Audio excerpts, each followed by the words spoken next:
Welcome to R M biology. আরো একটি নতুন ভিডিওতে তোমাদের স্বাগত। দেখো, তোমরা থাম্বনেল দেখে বুঝতেই পারছো আজকের আমরা একটু ডিসকাশন করব, লজিক্যাল ডিসকাশন। আমাদের কবে নিড ইউজির রি এক্সাম বা রিনিটেড ডেট হতে পারে। তো মোটামুটি এখনো পর্যন্ত তোমরা প্রত্যেকেই জেনে গেছো যে তোমাদের পরীক্ষা ক্যান্সেল হয়ে গেছে। পুরোপুরি একটা সিস্টেমিক এররের কারণে সমস্ত ছাত্রছাত্রী কিন্তু আজকে ডিপ্রাইভ হচ্ছে।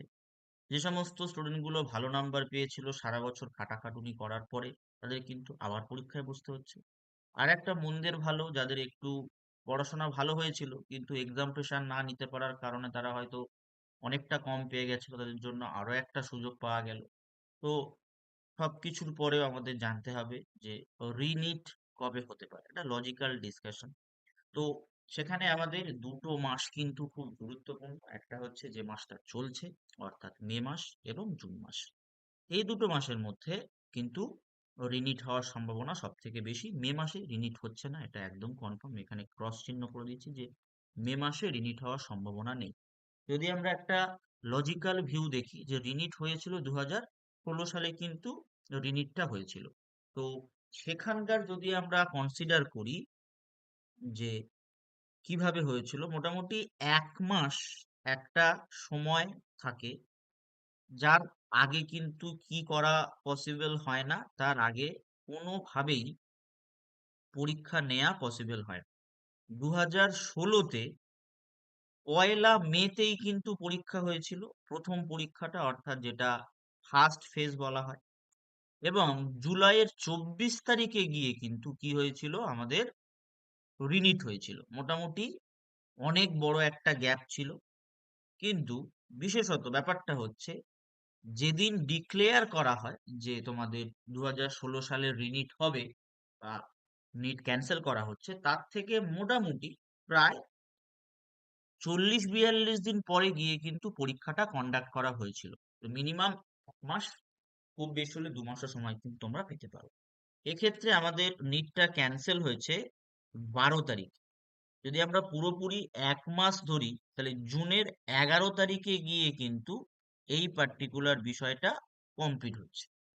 তাহলে জুনের 11 পর্যন্ত কোনোভাবেই পরীক্ষা নেওয়া সম্ভব নয় বা নিতেও পারবে না। ঠিক আছে, এবার বিষয় হলো, তাহলে 12-13 পরে 14 তারিখ কিন্তু একটা সানডে পড়ছে, সানডে করেই পরীক্ষা হয়। 21 তারিখ একটা সানডে পড়ছে এবং 28 তারিখও কিন্তু একটা সানডে পড়ছে। তাহলে 14, 21 আর 28, এইগুলো কিন্তু পরীক্ষা হওয়ার প্রবাবিলিটি আমরা দেখতে পাচ্ছি। যদি আমরা নিটের ওরিয়েন্টেশনে দেখি, আমাদের রবিবার করে পরীক্ষা হয়। কিন্তু এখানে একটা সমস্যা আছে। কি সমস্যা আছে? সমস্যাটা এটাই, যেটা হলো তোমাদের 22শে জুন থেকে আর জুনের 30 তারিখ পর্যন্ত কিন্তু একটা নেট পরীক্ষা, ইউজিসি নেট পরীক্ষা আছে। ইউজিসি নেট পরীক্ষা রয়েছে, ইউজিসি নেট।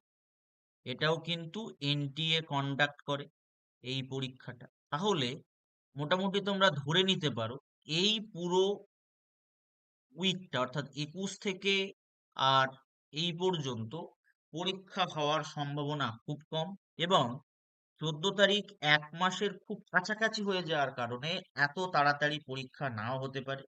যদি খুব তাড়াতাড়ি পরীক্ষা হয়, তাহলে সেক্ষেত্রে 21 তারিখ একটা সম্ভাব্য।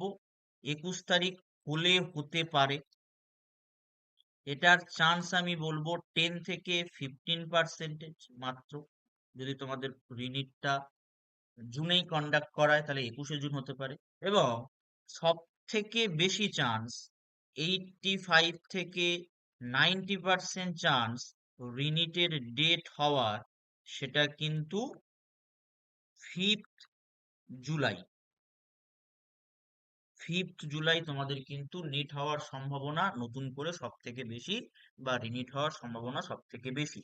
তো মোটামুটি তোমরা যদি আজকে থেকে পড়াশোনা শুরু করো, আজকে থেকে পড়াশোনা শুরু করলে তোমাদের হাতে 1 মাসেরও কিন্তু বেশি সময় তোমরা পাচ্ছ।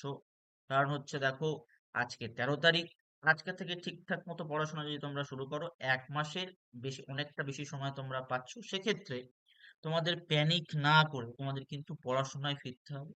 তার জন্য তোমরা কিন্তু এই রুটিনটা ফলো করতে পারো। একদম একটা সায়েন্টিফিক প্রপার ওয়েতে রুটিন তৈরি করা আছে। এই মুহূর্তে তোমাদের কিন্তু শুধুমাত্র রিভিশন করতে হবে, তার কারণ যেহেতু তোমরা নিট দিয়েছো, আশা করি তোমাদের কিন্তু সিলেবাসটা কমপ্লিট। তাই তোমাদের একটাই ফোকাস কি হবে? একটাই ফোকাস হবে তোমাদের রিভিশন, রিভিশন অ্যান্ড রিভিশন। তো মোটামুটি তোমরা সকালবেলা প্রথম 4 ঘন্টা, সেটা তুমি 6টায় যদি উঠতে না পারো, একটু সময়টা তুমি বাড়িয়ে নিতে পারো।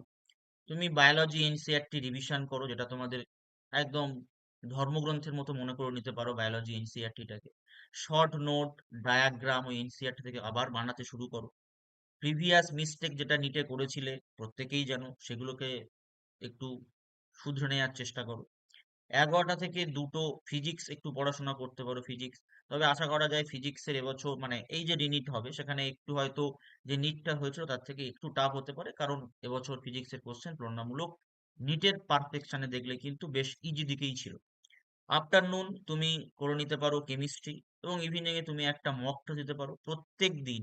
Everyday, everyday one mock test, এটা কিন্তু তোমার মাস্ট করতে হবে।